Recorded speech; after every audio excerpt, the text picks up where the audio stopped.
Halo teman-teman, kembali lagi di video saya ya. Siapa nih yang juragan kos-kosan atau pengen belajar pajak kos-kosan? Ayo sini merapat. Seiring meningkatnya potensi keuntungan usaha kos-kosan, semakin banyak juga orang tertarik untuk memulai bisnis kos-kosan ya teman-teman. Nah, sempat terbersitkah untuk memikirkan pajak kos-kosan itu berapa sih? Bagi teman-teman yang berminat memulai bisnis ini dan masih awam dengan pengenaan pajak kos-kosan, jangan terlalu khawatir ya, karena saya akan membahas secara detail mengenai pajak kos-kosan, mulai dari dasar hukumnya, bagaimana cara menghitungnya. Yang pertama, dasar hukum pengenaan pajak kos-kosan itu seperti apa ya?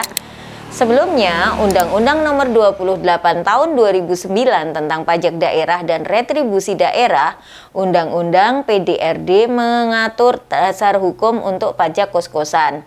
Menurut belait tersebut, kos-kosan dianggap sebagai hotel dan pemiliknya harus membayar pajak sebesar 10% untuk indekos dengan lebih dari 10 kamar. Akan tetapi jika kamar kos-kosan berjumlah kurang dari 10 kamar, tarif pajak yang dikenakan adalah sebesar 10% menurut PPh Final Pasal 4 Ayat 2. Ada kabar baik karena dengan Undang-Undang Nomor 1 Tahun 2022 tentang hubungan keuangan antara pemerintah pusat dan pemerintah daerah, kos-kosan sekarang tidak lagi dianggap sebagai hotel dan tidak lagi menjadi objek pajak daerah. Wah, gimana ya teman-teman?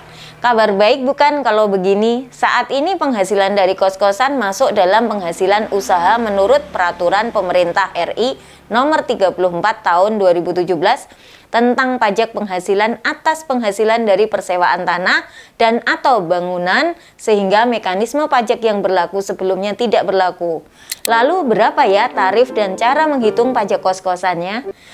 Peraturan terbaru tentang pajak kos-kosan diperjelas dalam Peraturan Pemerintah Nomor 23 Tahun 2018 yang menyatakan bahwa wajib pajak yang memiliki peredaran bruto tertentu tidak lebih dari 4,8 miliar rupiah dalam 1 tahun pajak harus membayar pajak penghasilan final sebesar 0,5% dari penghasilan yang diterima.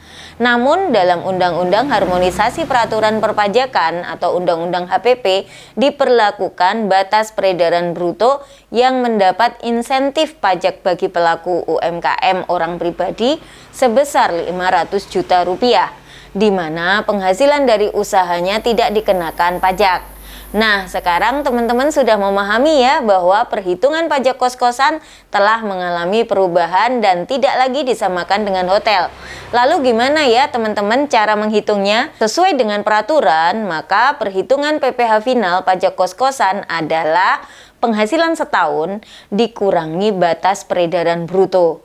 Yuk coba kita simulasikan perhitungan pajak kos-kosan. Sebagai contoh, Ratna memiliki usaha kos 10 kamar dengan penghasilan sebesar 600 juta per tahun. Dengan demikian, maka perhitungan pajak kos-kosan Ratna seperti ini ya teman-teman. Pertama, kita cari dulu penghasilan kena pajaknya. Dari 600 juta dikurangi dengan batas peredaran bruto yaitu 500 juta. Maka penghasilan kena pajaknya adalah 100 juta. Kemudian kita mulai hitung berapa PPh finalnya. Caranya dengan mengalihkan 100 juta dikalikan dengan tarif PPh final 0,5%, maka PPh final Ratna adalah 500.000. Nah, perlakuan pajak pada bisnis kos-kosan telah mengalami perubahan sehingga tidak lagi disamakan dengan hotel ya teman-teman. Begitu mudah kan cara menghitung pajak untuk pengusaha kos-kosan? Bagi teman-teman yang masih bingung dengan regulasi pelaporan pajak penghasilan atau membutuhkan bantuan dalam menghitung dan melaporkan SPT, bisa menghubungi kami melalui nomor di bawah ini. Sampai jumpa di video selanjutnya. Jangan lupa like, komen, dan subscribe agar tidak ketinggalan informasi menarik lainnya dari kami. Salam sehat dan salam growth mindset.